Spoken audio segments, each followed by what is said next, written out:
Olá, eu sou Gesley Alves, sacerdote de Umbanda aqui no Espírito Santo, e vamos para a quinta parte do React, do especial de Umbanda, promovido pelo Inteligência Limitada, Inteligência LTDA, do podcast do Rogério Vilela. Já tem aí as outras partes no canal, então vamos pro assunto, mas antes, quer participar do nosso curso de desenvolvimento de Umbanda, baseado em fatos históricos, uma visão social, uma visão mais tradicional de Umbanda. Então, chame o Alexandre nesse WhatsApp aqui, ele vai te orientar como vai funcionar as aulas. As aulas são grátis, mas não são para todos. Você tem que entrar aqui e falar com o Alexandre como vai proceder, tá bom? Se você não tiver em contato, infelizmente, você vai perder a chamada da aula. Mas vamos para o React. Aqui. Isso de uma forma simples, assim, para quem nunca... Nós temos na Umbanda os tipos humanos que nos remetem, eles nos convidam ao autoconhecimento. Eu falo a maturidade do caboclo, a sabedoria do preto velho, a pureza da criança. A Umbanda, ela ensina em silêncio. Em silêncio, assim, se você for num trabalho de Umbanda, numa gíria de Umbanda, pela simples observação, você já começa a aprender e conhecer um pouco de si mesmo. Por exemplo, você nunca vai ver um guia em terra reclamando da vida. Você nunca vai ver um caboclo chegar em terra e falar assim, poxa, eu peguei um trânsito danado para chegar aqui. Olha, hoje eu tava com preguiça, eu não vim não. Né? Você nunca vai ver um preto velho dizer que ele é mais preto velho que o outro, ou um preto velho dizer que ele é mais pai Benedito do que o outro pai Joaquim. Nunca. Você nunca vai ver uma criança negar a troca de um doce entre um e outro, dividir um brinquedo. Então, a expressão do tipo humano está ali, na linha, nesse arquétipo das linhas de trabalho. O arquétipo dos orixás ensina a nós sobre nós mesmos. Por exemplo, o arquétipo de Pai Oxalá, a figura, o ancião, assim como o Pai Obaloaê, assim como a Mãe Nanã, a figura do ancião, a figura do primogênito, daquele que veio primeiro, aquele que traz a ideia de Deus, o plano da vida de Deus, aquele que sabe qual é o plano de Deus para toda a criação. Os filhos de Oxalá são normalmente idealistas. São pessoas que têm muitas ideias, têm tanta ideia que às vezes tem dificuldade de encontrar a si mesmo, de saber quem é, porque estão lidando com todas as ideias do mundo. Essa dificuldade, todos nós seres humanos viemos para cá para melhorar alguma coisa, né? Para aprimorar algo, para aparar arestas. Eu brinco muito com o Rodrigo, eu falo assim, filho de Ogum veio para cá para aprender organização. Para aprender a se organizar, se colocar, melhorar em si a organização. É muito bom para organizar a vida do outro, mas ele não é tão bom para cumprir horário. Super organizado, né, amor? Né? Então, eu venho como filho de pai Xangô. O meu desafio é o equilíbrio. Xangô é o orixá da justiça, a balança de dois lados iguais, o machado de dois lados iguais. Isso não quer dizer que eu vim para a justiça. Talvez eu pudesse ser um advogado mediano. Totalmente. Mas o pai Ed já é uma pessoa melhor resolvida que eu e veio, né, já com o arquétipo ali de Xangô, né? Você olha pro pai Ed e fala assim, né? O Xangôzão. É difícil errar, né? Por isso que eu peço bênção para o pai Ed, ele é o meu mais velho. E o meu desafio é me manter em equilíbrio entre mente e coração, entre racional e emocional. Aí muita gente fala assim, como é que você pode ser um filho de Xangô e trabalhar com erva? Porque eu adoro a casa de tio Oxóssi. Que é? Que é o pai orixá das ervas, é o senhor do conhecimento. Na Umbanda, nós nos consideramos filhos de todos os pais e mães orixás. Todos. Nós temos um congá onde todos eles habitam ao mesmo tempo. A Pai Oxalá é atribuído o elemento cristal, por exemplo, né? Um dos elementos, o elemento cristal. Só por causa do cristal, a pedra em si, o cristal de quartzo, não. Mas também por um efeito do cristal, que a gente encontra lá na física, que é a refração. Entra a luz branca e ela é quebrada em 7 comprimentos de onda. Então, se é ele que compreende a ideia de Deus... Sem Oxalá que está o plano mental divino, é ele que recebe a informação e a distribui a cada um dos componentes da criação. É uma forma um tanto lúdica de olhar para um Congá, sem dúvida nenhuma. Mas para a gente olhar... O Congá é o nosso altar. Ah, tá. O nosso altar. O nosso altar, ele é plano, né? Meu querido pai Ronaldo Linares, quando ele procurou o pai Zélio Fernandino de Moraes... para entender o surgimento da Umbanda como uma religião organizada que ele conhecia, ele tinha uma pergunta básica: por que nós temos uma religião com uma mitologia africana, com práticas indígenas, um chão de terreiro indígena e um congá católico, um altar católico, né, com imagens de santos católicos? O que é essa religião que tudo converge nela, né? Nós temos práticas naturais. Dentro da ideia africana, não são todas as ervas que eu posso usar, eu não posso usar tudo da cabeça aos pés. Se você pegar a cultura indígena, eu posso. Isso está na Umbanda dessa forma, né? Em alguns segmentos nós podemos usar de tudo, outros não podemos. A maior parte das pessoas acaba não usando por quê? É a ideia do benzimento. E eu não faço assim por quê? Porque minha mãe não fazia, porque a mãe da minha mãe não fazia. E por que você faz assim? Porque minha mãe fazia, porque a mãe da minha mãe fazia, a mãe da minha mãe fazia, também eu faço. Aí alguns preceitos. Eu não como carne durante a quaresma. Talvez eu não coma carne porque não como. Eu como pouquíssima carne, mas como, né? Mas como pouca. Eu não como carne durante a quaresma. Por quê? Não sei. Porque dizem que faz mal. Se dizem que ouvi dizer, é péssimo. É péssimo para a religião. É péssimo para a magia natural. Eu sempre brinco com isso nas aulas, né? Eu trago vários tipos de manjericão, por exemplo, e falo: se você entrar lá nos mecanismos de busca, eu falo: eu quero um banho para prosperidade. Vem lá, 8 folhas de manjericão. Aí você tem manjericão roxo, manjericão comum, manjericão sagrado, alfavaca é manjericão. De qual manjericão você está falando? Né? De qual dessas folhas? Uso que você tiver, então usa manjericão comum. Legal, bacana. Tá falando 8 folhas por quê? Por causa da quantidade ou por causa do número? Se for quantidade, é erva fresca ou erva seca? Se for número, numerologia pitagórica ou cabalística? Aí o cara fala: isso é chato, né? Claro, se alguém não for chato, nós nunca vamos ter respeito. Nós sempre vamos ser tratados como uma religião de margem, ou uma religião marginal, poderia dizer, né? Uma religião como mística, fala: isso é curandeirismo. Curandeirismo, isso aí não existe. Claro que existe. Existe muita ciência no uso da erva. Esse trato energomagnético aqui com a erva é algo incrível. E algumas pessoas têm essa facilidade. Não tem gente na jardinagem que tem dedo verde? Não tem pessoas que eu acho que todo mundo conhece um dedo verde e um dedo podre, né? O seca-pimenteiro a gente também conhece. A pessoa que de repente vai lá na tua casa e o pé de arruda morre, né? E por que o pé de arruda morre? E o que tem essa pessoa que faz morrer? Isso na religião, ele está desenhado ali na figura, no uso do caboclo, o pai caboclo, o caboclo de Ogum, caboclo da vibração da lei, né? Ele vem lá com a espada de São Jorge na mão, passando do lado do consulente, benzendo, né? O preto velho com galinho de arruda ali: vou benzer, vós me ser, vou curar, vós me ser.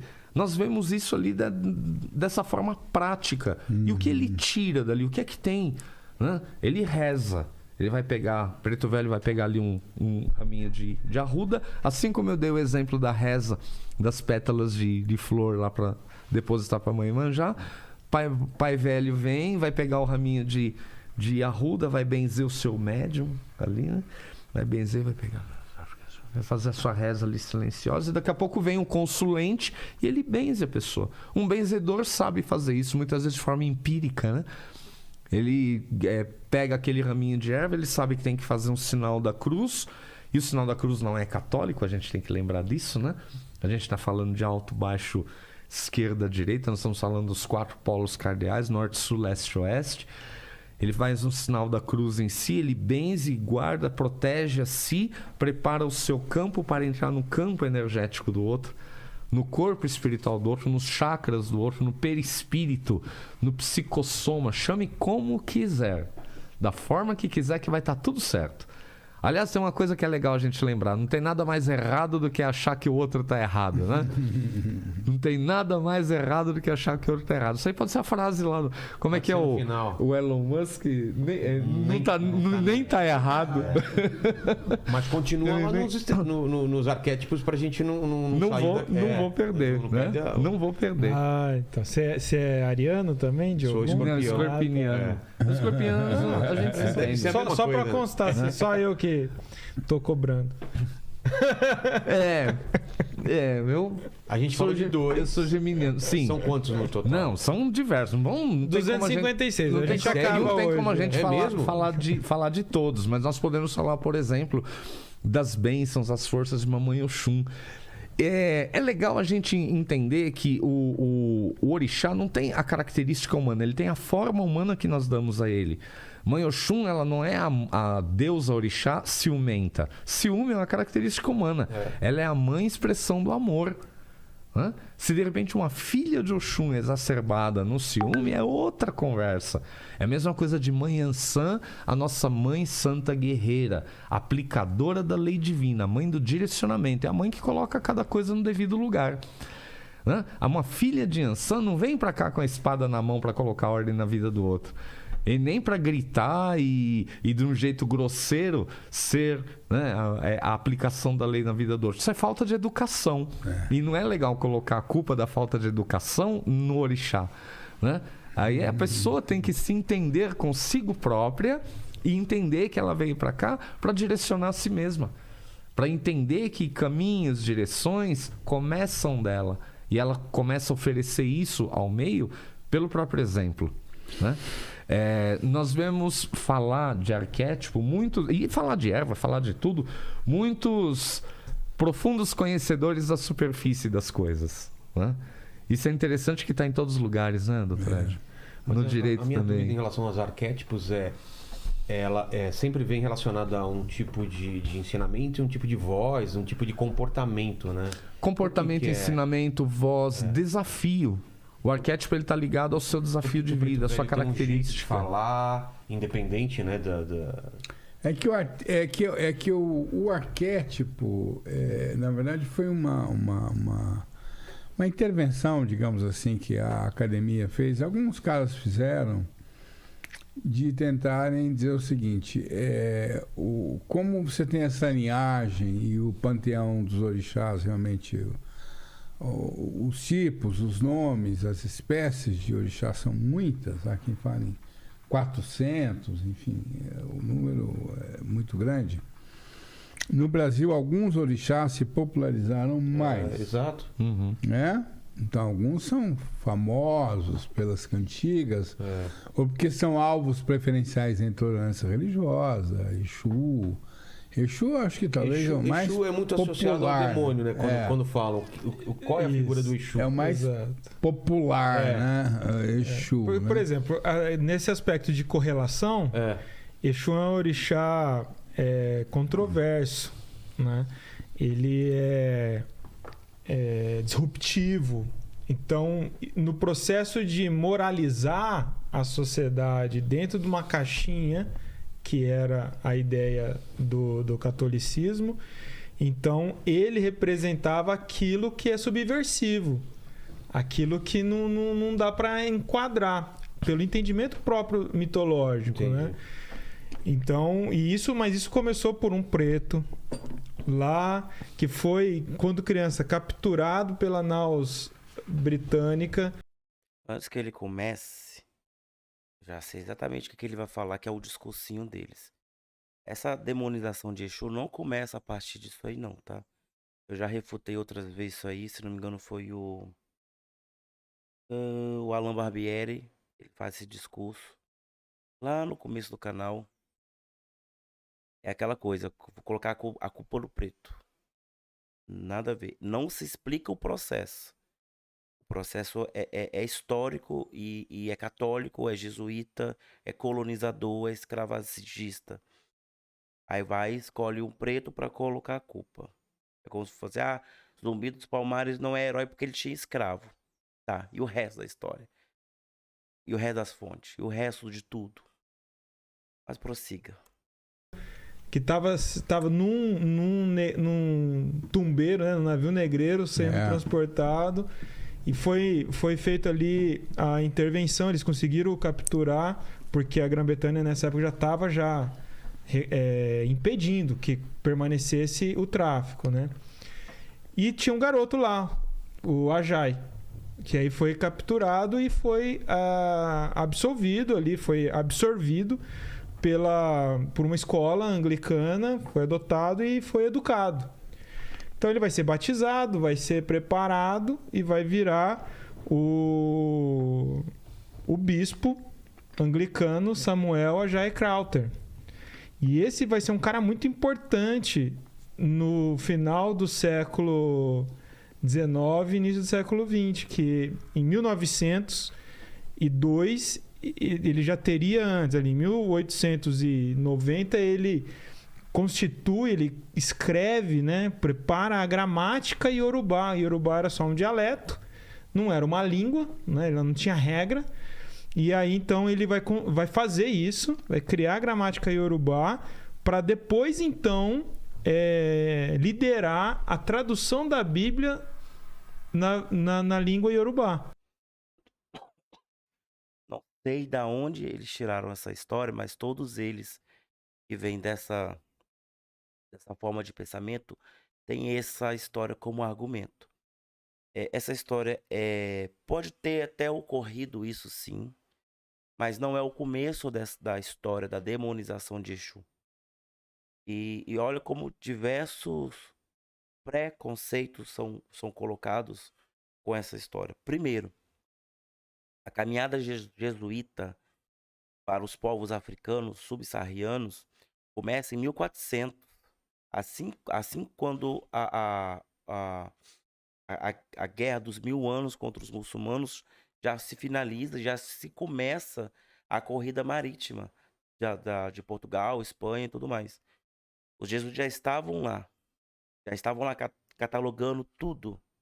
E quando eles chegaram no grupo ético-linguístico dos Iorubás, que era a língua assim, até hoje por isso que é um grupo ético-linguístico, que se juntam por causa da língua e por causa dos pensamentos sociais, eles vão encontrar Exu como divindade por igual. Uma vez que cada tribo, cada cidade, cada estado, cada comunidade, cada família tinha o seu orixá particular. Então, eu cultuava Oxum, você cultuava Ogum, o seu vizinho cultuava Xangô, só que todos nós cultuávamos uma divindade específica, que era Exu. Qualquer devoto de orixá, independente do orixá, vai se devotar a Exu. Então, quando os jesuítas, com a missão de catequizar esse povo, chegaram e viram isso, e a estratégia era demonizar o Deus do outro, para prevalecer o Deus judaico, cristão, então eles viram que Exu era a figura perfeita para ser demonizada. Aí demonizou Exu, e no passar do tempo, com certeza vários africanos, vários iorubás, já catequizados, escreveram contra Exu, uma vez que esses próprios jesuítas, em 1480, já tinha um dicionário iorubá, porque eles tinham que estudar a língua, eles tinham que falar a língua daquele povo. Então eles faziam o dicionário. Aconteceu a mesma coisa aqui no Brasil. O primeiro dicionário Tupi-Guarani traz Ayangá, que é uma divindade que é oposta de Tupã, o Deus Criador. Eles colocam Ayangá como o maldoso, como o diabo, como Satanás. Uma divindade que é sincretizada com o próprio Exu também. Então, assim, é uma estratégia da Igreja Católica da época para demonizar a cultura do próximo, o Deus do próximo, para que o Deus dele se sobressaísse na bondade. E aí valesse alguma coisa. Tanto que muitos escravizados, quando já chegaram aqui no Brasil, eles começaram a chegar em 530, já chegava catequizado aqui, já chegava com o nome de batismo, já chegava já devoto a santos. Nem todos que vieram aqui eram de culturas originais, africanas, iorubás, que seja. Então, assim, é muito extensa essa história, não se resume a esse homem. Eles usam essa história para justificar, olha, Exu só foi demonizado porque um preto, você vê que a narrativa começa assim, um preto fez isso. Como se toda a culpa da desgraça do mundo fosse por causa desse preto. Então, com a missão, com vistas em catequizar a África ali, em especial a Nigéria, de onde ele vem, né? E aí, então, ele vai aí já é um grupo de especialistas na língua que vão fazer a tradução da Bíblia para a versão iorubá. E nessa tradução, como que ele faz a correlação? Onde está a palavra Satanás, diabo, ele traduz para Exu. Se ele traduz, ele precisa de um dicionário para isso. Ninguém traduz nada da cabeça. Nada. É necessário um dicionário para isso. Uma régua de orientação. Que é o dicionário jesuíta. Que é onde está lá Exu. Em vez de estar esfera, que é o que realmente significa, está lá Satanás, diabo, inimigo de Deus. Não é à toa que existe um movimento em terras iorubás, Exu is not Satan. Porque é mais de 3 séculos dessa mentira que milhares de pretos e pretas já morreram por causa dela e continuam com essa mentira aí. Mas ele sabia o que ele estava fazendo. Porque ele era originário dessa cultura. Ele sabia que Exu não era E demônio. por que ele faz isso? Com a intenção de pegar um personagem, um espectro mitológico E dar a que se correlação. encaixa na ideia dele ali já pretensiosa, e isso vai somar no processo, né? Então, assim, ó, se eu coloco aqui esse orixá mais popular e mais controverso, vai fazer sentido chamar de diabo, e isso engrossa o caldo nessa maneira de fazer a conversão. A hora que você chega em terra e fala assim, eu tenho uma boa notícia pra vocês não sabem. Sabe o Exu? Então, rapaz, ele é lá o diabo que a gente descobriu. Eu tenho uma novidade pra te contar. Então mentiroso. Ele coloca isso no começo do século XIX. A escravização começa no final do século XV. E desde então, nós temos relatos de histórias de Exu sendo o diabo aqui já no Brasil. Então só isso aí já quebra todo esse argumento dele. E o que aconteceu com Oluvaiá? E Elegba? E Mavambo? E Pombonitila? Que também foram personagens semelhantes a Exu em territórios não iorubás, que receberam a mesma estratégia de guerra da Igreja Católica de serem demonizados. Ah, pelo amor de Deus. Tô aqui simplificando, porque Sim. a coisa foi mais a ferro e fogo. Vamos me vingar do Rodrigo. É. Mas Exu é orixá? É orixá. Então, é um Por quê? orixá. Obrigado. Porque tem essa Não, discussão? porque... Não, é isso. Então, assim, é um orixá, assim como Oxalá, que ele falou também, como Oxum, né? Com suas Mas características próprias. Ele Ele não não é... traz coisas ruins. Não é nem mais nem menos. É só mais um orixá. Ah, é? Só que pelas características atribuídas a ele, entenda apenas controverso. Tá. Ok? Mudança. Exato. Aí ele foi jogado ali já na gramática. Isso que acho que vale a pena entender. Isso ajuda depois, já em solo brasileiro, muito tempo depois, a pautar. Ó, tá na palavra do Senhor. Você pegar a Bíblia, na língua iorubá, tá lá Exu. Infelizmente tá Exu lá porque fizeram essa tradução. Entendi. Só que é importante dizer, isso tudo é uma manipulação histórica, né? Entendi. Né? A gente tá registrado isso não tem nada de inventado aqui. Então, e aí que Pode não ser inventado, mas é equivocado. É uma história contada de uma outra versão. de uma versão até não histórica, porque existem registros católicos, porque eles guardam tudo, né? E existe registro que a gente tem acesso.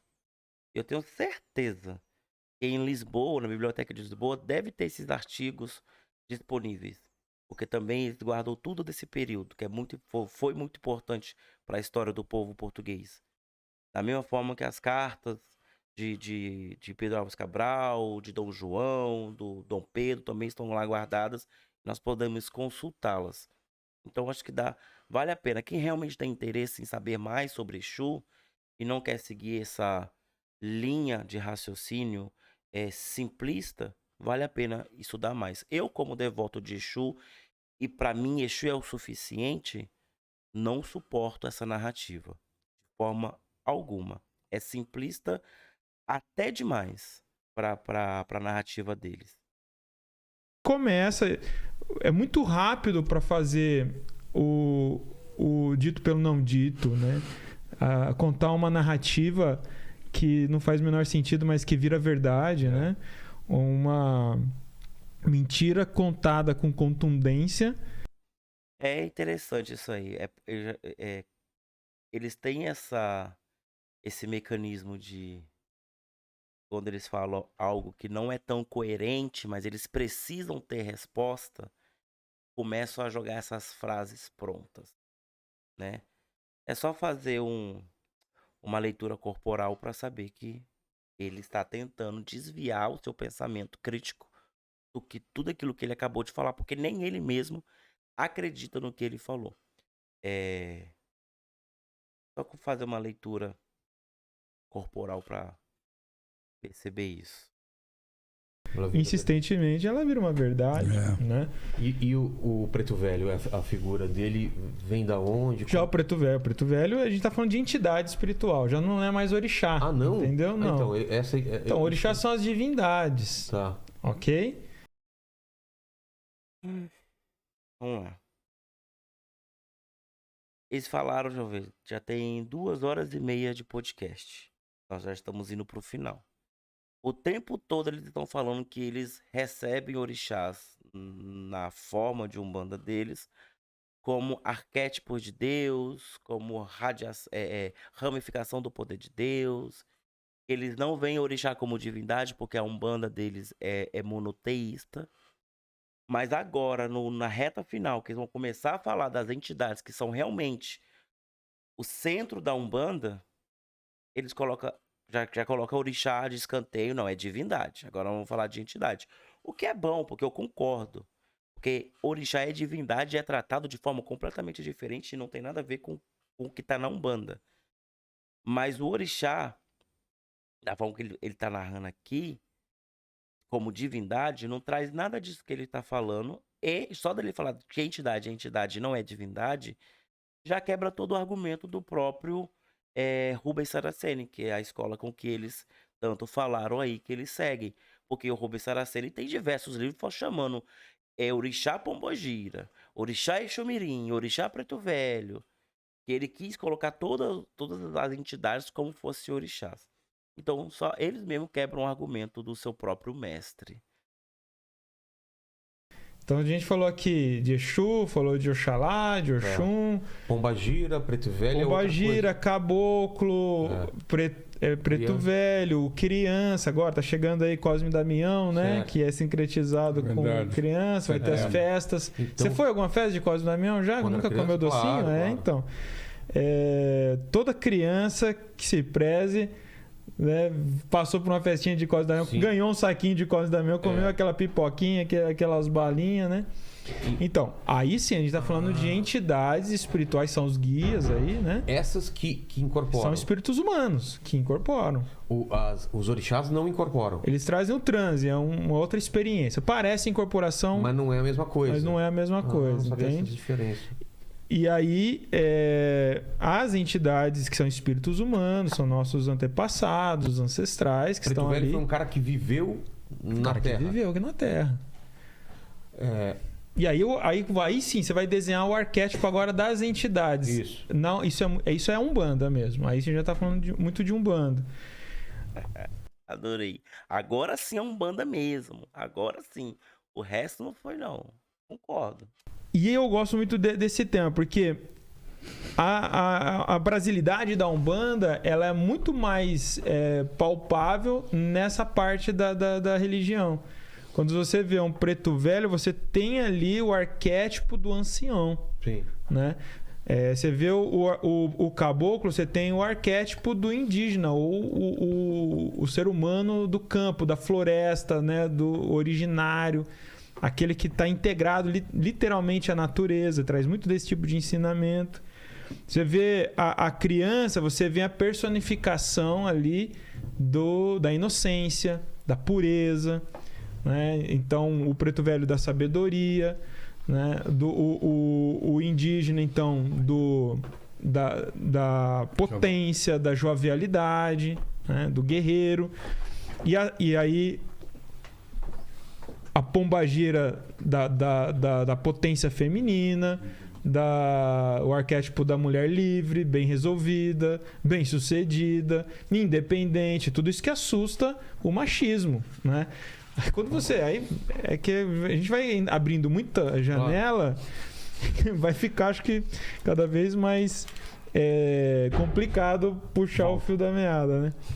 Mas você pensa assim, a pombagira, ela surge num processo também social em que tá começando essas discussões do lugar da mulher. Entendi. Ela é a ruptura mesmo de dentro para fora no ambiente religioso de uma necessidade sociológica que estava acontecendo, né? É muito forte isso também.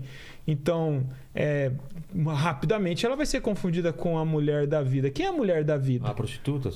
Quem que é a prostituta? É justamente essa mulher que a sociedade machista sempre quis combater. Como que pode uma mulher ser tão livre, ser tão independente, que pode fazer o que quiser do corpo dela e a gente não vai falar nada? Não só isso, senhora de si. Dá pra gente Senhora de imaginar si. lá no começo do século passado uma mulher falando de forma altiva, Não é Nazaré, mas é Senhora do Destino. olhando a gente, senhora do destino, olhando a gente de cima, fumando e bebendo, dá pra imaginar? Aí, né? A sociedade, nós vamos olhar Orixás, entidades e a pessoa, quando ela incorpora, ela é usada para mandar uma mensagem para si própria ou para as pessoas que estão lá? Isso, exatamente. Os dois. É uma pergunta. os dois. Os dois? Os dois, por quê?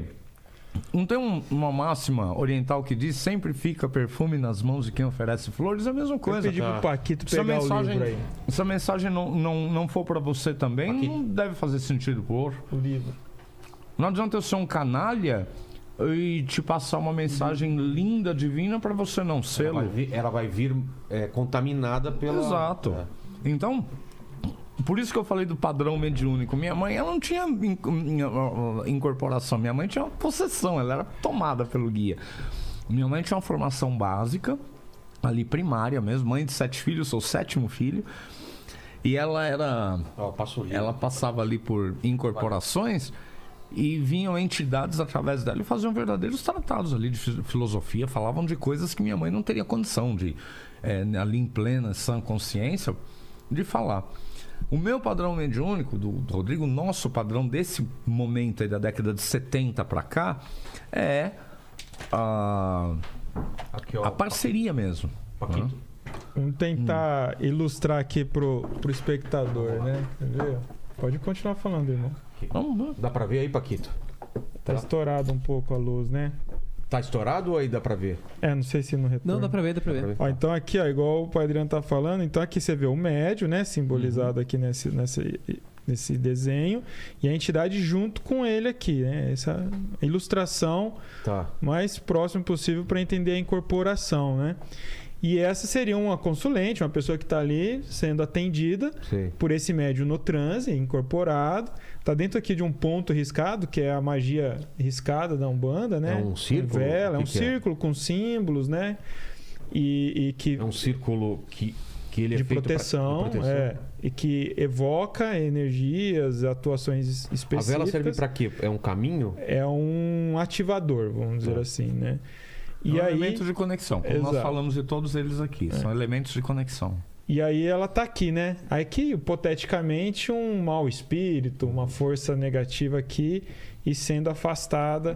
retirado dela a partir desse processo. Mas o que eu mais queria destacar é isso, né? Como que é a incorporação? Então, não é o Ghost, manja? O filme Sei. Ghost, que entra o espírito esse de cara um, não sai perde do a outro. consciência. Ele não perde a consciência, ele não fica 100% inconsciente dali. Não perde totalmente. Não acaba e fala o que aconteceu. Não. Não é essa Não sensação. mais. Hoje nós estamos Não, já bem passando- raro, bem raro. A mãe dele era como ele estava falando, por exemplo. Ah, tá. Você E era... perdia completamente a consciência. Com o tempo isso foi mudando, até por propósito, né? Ah, é? Agora, aqui assim, é isso. Isso é legal falar, né? Porque por isso que o pai Adriano falou várias vezes aqui, a mediunidade, desenvolvimento da mediunidade é um relacionamento de parceria, né? De convívio, intimidade e parceria. Esse sujeito médium, ele precisa... Opa, Siri, não te Olha chamei na assim. conversa. Meu, que susto, cara! Mediunidade! Olha a mediunidade da Olha. Apple. Nossa! Apareceu aí no áudio? Eu não tenho essa informação. Passou. Eu pensei em alguma ter coisinha A assim, Siri é uma entidade, né, cara? incorporada aqui. Você não tem esse problema com ela? Ela não é uma entidade Fazia pra você? tempo. Aqui, às É. vezes, ela também responde umas coisas. Ah, ela sempre quer falar no meu ouvido, ouvi ela. Então é isso, assim, né? Eles estão juntos, eles trabalham em comunhão aqui, né? E aí, no transe, essa entidade vai falar com a pessoa, vai interagir com ela, e é isso. Nunca vai ter uma coisa negativa, ruim, pra pessoa fazer? Como assim? A pessoa incorporada, ela não é capaz de fazer coisas que ela não faria. Como uma hipnose, por exemplo. Não, aí é Você tirar a entendeu? responsabilidade mesmo. Não tem essa desculpa. Não. Isso é importante, não é possessão. Eu estava incorporado, não sabia o que eu fiz. Não. Por exemplo, Não, o efeito exorcista ali, aquela coisa do meio do exorcismo. a mulher, o homem que trai e fala, eu estava incorporado e não era eu. Só se ela vê Jesus, né? E foi um mendigo, aí pode ser. Então, foi a mesma coisa, né? Então não existe isso. Não. Tá. Não, e é Não. importante dizer com responsabilidade aqui para todos que estão nos ouvindo e as pessoas que usam desse expediente. É. Não. Ponto final. Não. Não. Não tire a Não é responsabilidade. capaz de matar Você não uma pessoa, pode não matar, fazer- falar não. que estava Não. em transe, trair, falar que estava em transe. Não. Não. Não. Entendi. Eu tenho uma pergunta Tem em uma cima disso. atenuante. Desculpa. Eu tenho uma pergunta em cima disso, mas a pessoa pode incorporar do nada sem ela querer, assim também? Ah, Ou é. tem que ser dentro de um ritual? Como é que é isso? Existe uma invasão, assim, por exemplo, uma pessoa vai a primeira vez num terreiro e ela não pediu, não quer, e de repente acontece isso? Essa é uma das top 3 mais constantes perguntas a respeito da mediunidade. Ah, é? Eu defendo que não. Você é dono aqui do seu corpo. Certo. Existe algum nível de permissividade. Mesmo inconsciente? Não tem inconsciente. É aí que tá. Você não tá inconsciente. Você Não, não... eu tô falando. A pessoa pode não querer e inconscientemente querer. É isso que eu tô falando. E Então, mas aí acontecer- você tira total responsabilidade. Isso vem do meu inconsciente. Entendi. Em algum nível, mesmo que mais sutil, Você tem que... você percebe algo acontecendo no seu corpo e você permite que isso se manifeste, né? Pode haver a tentativa e eu barrar. É isso? Exato. Você não incorpora sem perceber. Um exemplo. Você está aqui agora, você está incorporado, nem percebeu que está incorporado. Existe uma transição, alguma coisa? Existe várias percepções físicas Não é isso. mesmo. Nesse ponto, nós chegamos num daqueles pontos assim que a gente concorda, mas pero no mucho, Tá. né? Porque, sim, a pessoa ela pode ser Puxa o envolvida, microfone um pouquinho. ela pode ser envolvida por uma vibração espiritual Sim. que a leve aquele ato, aquela atitude como uma forma de colocá-la no caminho. Mas isso tem a ver também com as suas escolhas, com o que ela preveu antes de vir para cá. Falar, poxa, se eu insistir em não ir para minha religião de coração, vocês, pelo amor de Deus, me coloquem lá de alguma forma. Nos candomblés a gente fala como? Bolou no santo? Bolou, amatei. Então, mas aí você está falando de uma coisa que tem contexto. Né? Sim. Agora, sim. o que eu quero A pessoa foi, ela perdeu a consciência. A pergunta tá nesse lugar aqui, ó. Que eu acho que eu entendo. Que o Lenin tá dizendo. Tô no churrasco, o clássico. É. E a pessoa incorpora ali um espírito ali e quer entreter-se junto. Não é disso. Entendeu? Aí Isso não. Isso não, E de não- jeito nenhum. E aí, normal. E Não. você nunca vai Não. ver relato Não. do tipo assim, cara, tava num churrasco, porra, tava louco, todo mundo O louco. Zeca tem uma música que fala sobre isso, né? Já incorporou Bramará. Né? Aí a pessoa tá todo mundo muito louco lá e chega, incorpora ali um preto velho pra falar de Jesus. Sim, pra sim. falar, não é, normalmente Já não ouvi é. relatos, não sei se é verdade ou não, durante o ato sexual, da mulher incorporar a pombagira. Isso é Pra ela possível. usar de desculpa que agora eu vou fazer aquilo que eu não assumiria. Do amigo meu falar que a pessoa muda a voz, muda Sim, tudo. eu já ouvi muitos relatos. Mas Isso é aí possível? eu concordo com o Rodrigo. Há uma permissividade a isso. A pessoa permitiu aquilo porque aquilo de alguma forma faz bem pra ela. Mas Não, não, então, E tem a questão também de não ser uma entidade, né? Apesar a pessoa, além de querer estar embriagada e ainda não ser uma entidade, pode ser um espírito indesejável, um quiumba, que vai utilizar do corpo dela e falar: olha, eu sou Padilha, eu sou Mulamba, eu sou quem você quiser que eu seja. Mas só quero estar aqui pra vampirizar, absorver a energia dessa pessoa. Tem essa situação também. deixa eu só concluir, Mas então. é possível, Pra se ela gente- ó, permitir. eu tô Sim, mas uma muito pomba- preocupado com os cortes. Não deveria, Claro, Então, Não, assim, deixa bem claro, então. Quando a moça falou, ou o moço falou que tava lá nhanhando, e aí... Fazia tempo que eu não escutava isso, hein, cara? Essa é dos anos 80. Meu filho que tá aqui, ele fica louco com as brincadeiras de tiozão, que o pai de só 40 anos tem, né, fiote? Já nhanhou? Já nhanhou. Então tava lá nhanhando. Tá. E aí, fiquei tomado por uma pombagira. Bom, se é que tem alguma coisa ali, pombagira não é. É importante deixar Não. isso Não? claro. Não, Então, de porque jeito nenhum. isso tá dentro da narrativa do imaginário da distorção. Então, como a pombagira foi inconsciente colocada coletivo. a promiscuidade, a essa distorção, então alguma coisa nessa área eu vou jogar o nome dela. Faz parte da demonização isso daí. Sim, Então, verdade. se é um espírito que se abusa da energia sexual e tomou alguém ali e brincou junto, então era só pra ser um casal, virou um homenagem, alguma coisa assim, é outra história. Mas falar que a pombagira não é. Isso é importante deixar bem definido aqui. E senhores cortadores... Mas existem, existem do podcast. espíritos que se aproveitam de sim, uma pessoa existe. bêbada, uma pessoa Obsessores, viciada. sim. Obsessores. Sim. Isso aqui o Spook já falou um pouco. Sim. Como é essa permissão para esses espíritos? Seu comportamento. O próprio Aí o seu próprio vício comportamental Você atrai. segue numa... E eles se alimentam dessas Ó, eu coisas? sempre digo o seguinte, e aqui tá falando bastante disso. Em relação ao obsessor, as pessoas ficam muito com medo. Ai, eu não vou em tal lugar porque eu vou pegar uma carga, vou pegar um obsessor, eu não sei o que. Veja bem, quando você vai em algum lugar, se chega alguém aqui, o Lene chega aqui e o pai Adriano tá mais inspirado, fala assim: Lene, você tá com um obsessor. Diz mais do Lene. Mas o Lene tem um obsessor, tá do lado dele. Sim, eu vi, eu não queria dizer aqueles, né? Brincadeira, eu não vi nada, Lene. Mas. Vamos supor, vamos brincar. Não, mas do lado dele é o Paquito que eu falei. É um herê, né? Ó, brincando aqui. Brincadeirinha, mas assim.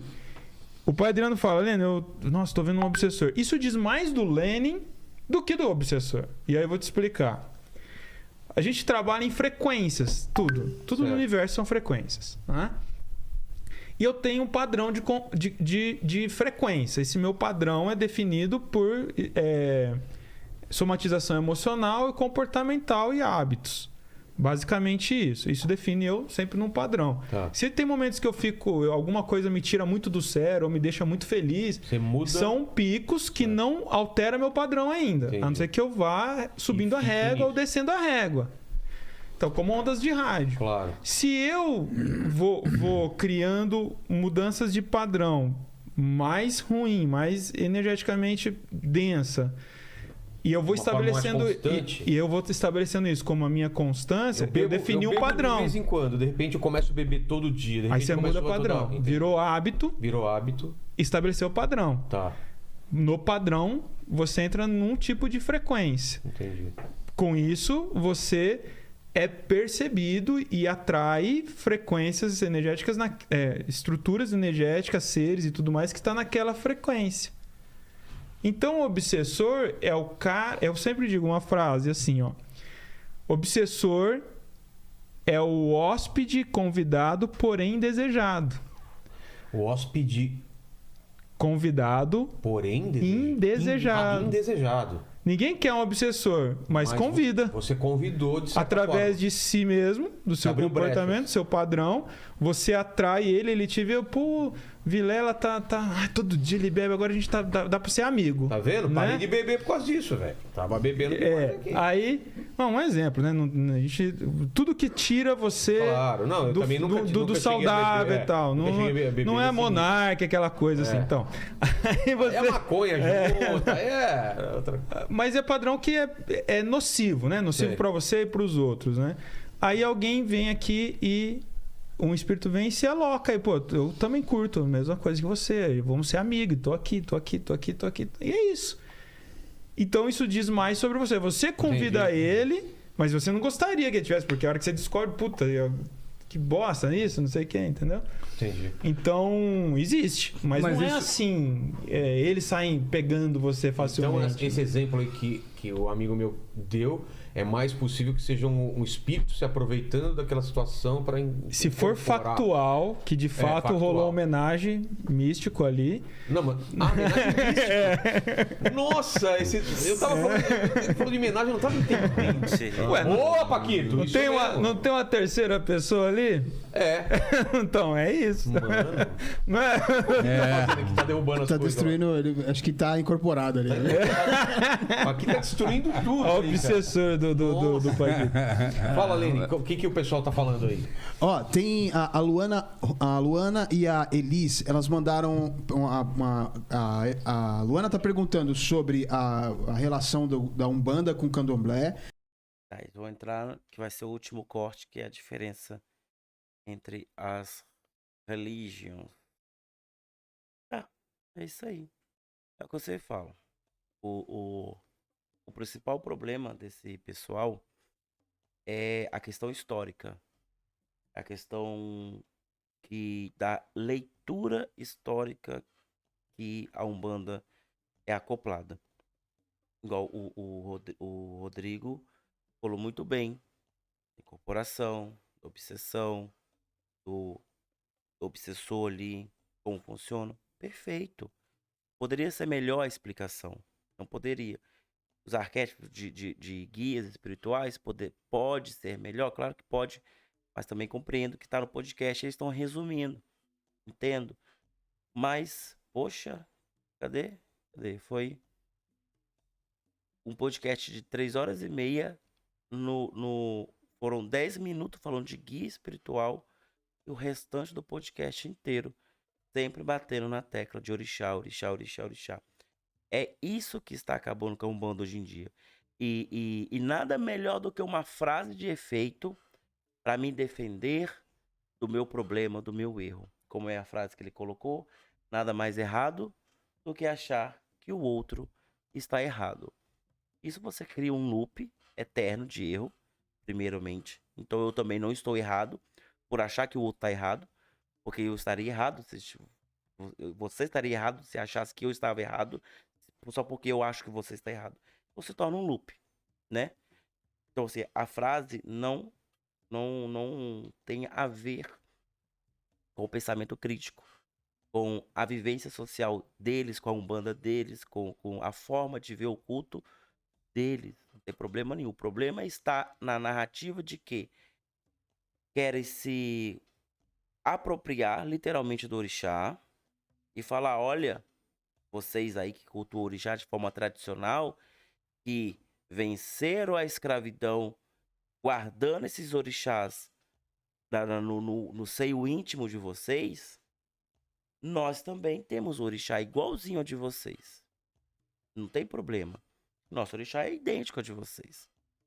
O que vocês fazem pode ser feito de forma simples, porque nós fazemos e dá certo. O nosso orixá é assim e é igual ao de vocês. Pô, não é assim, cara. Os africanos, eles traziam as pedras fundamentais, as pedras de culto de seus orixás, naquela travessia do Oceano Atlântico, nos seus tumbeiros, né, como foi dito ali, enfiado no ânus. Jura que a sua mamãe Oxum da vela amarela, comprada e adocicada com mel vagabundo de supermercado, tem o mesmo efeito que o culto dessa família que trouxe essa pedra ancestral de tamanha importância enfiada no ânus, numa travessia que durava quase 1 mês e meio, deitados, sem conforto nenhum, e muitos morriam, né, na travessia do oceano. Jura que você quer comparar esses dois cultos? Um culto original de um povo original e o seu culto, só porque você acha, porque o seu mestre esotérico acha que os tronos dos orixás são como as radiações de Deus. Existe o sincretismo. Sincretismo é uma coisa, você pregar um culto é outra, porque da mesma forma com que a mamãe Oxum e o papai Oxóssi, eles estão inseridos como arquétipo, por que não falar então do papai São Sebastião e da mamãe Nossa Senhora Aparecida como arquétipos também? Porque eu não ouvi citarem. Cadê a mamãe Jaci dos indígenas, Tupi-Guarani? Não ouvi falar. Não ouvi falar de Tupã, de Guaraci. Não ouvi falar. Então, assim, é muito fácil falar, a Umbanda é afro-indígena brasileira, mas na hora de colocar isso na mesa, a sardinha vai, a brasa vai toda para a sardinha a qual eles querem. Por quê? Eu já falei isso 1000 vezes. Orixá vende. Orixá vende. Quem quer comprar um livro de um preto velho? Ninguém. Nem de graça quero. Ninguém quer. Mas um livro de orixá, todo mundo quer. E paga caro. Vai numa biblioteca na Paulista, que essas bibliotecas grandes, maravilhosas, que tem ali na Paulista, e vai olhar qual é o preço desses livros. Eu mesmo já comprei vários aqui. Você paga R$250 num livro de orixá. E vem, você vê toda hora o pessoal levando, vende. Mas os livros de Umbanda ficam parados. Os livros de guias espirituais ficam parados. Ninguém quer saber disso. E fora que a regra principal, e é uma regra supostamente levantada por Zélio, né? E pelo Caboclo das Sete Cruzilhadas, e também foi pouco, nem foi falada, né? Que é a manifestação do espírito. Por que o espírito se manifesta? Só existe um motivo do guia espiritual se manifestar. É para a prática da caridade. A Umbanda, ela tem a base na caridade. E o especial é de Umbanda. Eu não vi falar sobre caridade. Nem a espiritual, nem a física, nem a mediúnica. Então, assim, eu falo. O problema é histórico. O problema é aonde eles querem levar essa narrativa. Esse é o problema. Porque só falar de orixá é para vender curso. A pessoa tá falando de orixá demais para você, pode saber que ela quer vender um curso para você, ela quer vender uma apostila, ela quer vender alguma coisa para você, baseada naquele orixá. Porque ninguém quer ouvir a palavra do preto velho, ninguém quer ouvir a palavra do caboclo, ninguém quer ouvir a palavra do marinheiro, do cigano do Oriente, ninguém quer ouvir a palavra do herê. Entidades essas quase não citadas no podcast que é especial de Umbanda. E as entidades que dão vida a essa religião não foram citadas, nem sequer por meia hora, um podcast de 3 horas e meia. Então, assim, é isso que eu acho complicado. Meu pai de santo, já faz um bom tempo, acho que uns 10 anos atrás, ele já falava, saudade da Umbanda que falava de guias espirituais e mentores espirituais. E ele, como um sacerdote também de candomblé, falava, estou saturado de ouvir de orixá. Porque eu ouço de orixá na Umbanda e ouço de orixá no candomblé. Saturado. Existe cada um no seu lugar. Cada um no seu sentido. eu acho que o umbandista que ele não consegue compreender o sentido de evocação, memória ancestral, história, fato concreto e cerimônia de evocação baseada no sincretismo, que infelizmente é o nosso contexto, infelizmente é o nosso contexto histórico, é um contexto de sincretismo. Nós não estamos falando de uma umbanda que originou-se, por exemplo, nos países nórdicos, onde os ancestrais são nórdicos. E só tem uma linha de raciocínio, uma linha litúrgica ancestral. Não, falando de Brasil, várias linhas litúrgicas ancestrais. Então, se você não consegue compreender esse sincretismo, você não compreendeu a função da Umbanda como templo, como terreiro de encantamento, de evocação ancestral. Se ancestral é histórico. Nenhum ancestral é inventado do nada. Ele tem uma história, ele tem um gosto, ele tem personalidade. Como falaram, tem um arquétipo. Mas não é um arquétipo desse tamanhozinho, não. É um arquétipo gigante. Gigantesco. Precisa, sim, ser estudado de passo a passo. E é isso aí. Se você gosta dessa leitura de Umbanda que nós fazemos aqui, novamente eu te convido, vai aqui nesse WhatsApp aqui e fala com o Alexandre. Fala, Alexandre, eu vi o vídeo do Gesley e ele falou que você vai me dar a direção do curso. Assim que as aulas estiverem prontas, nós vamos encaminhar o link para essas pessoas que estão ali em contato com a gente. Só isso. Se não tiver ali, você não vai receber. Eu não vou colocar link no YouTube, tá bom? Então, se você quer um curso grátis, não tem pegadinha, não. É grátis mesmo. Então, você vai receber com bastante informação, com bastante coerência, da forma com que você está vendo esse react sendo feito, tá bom? Então, espero que você tenha curtido. Mas curta aí, dá o likezinho, compartilha e se inscreva no canal se não for inscrito. Tchau, tchau.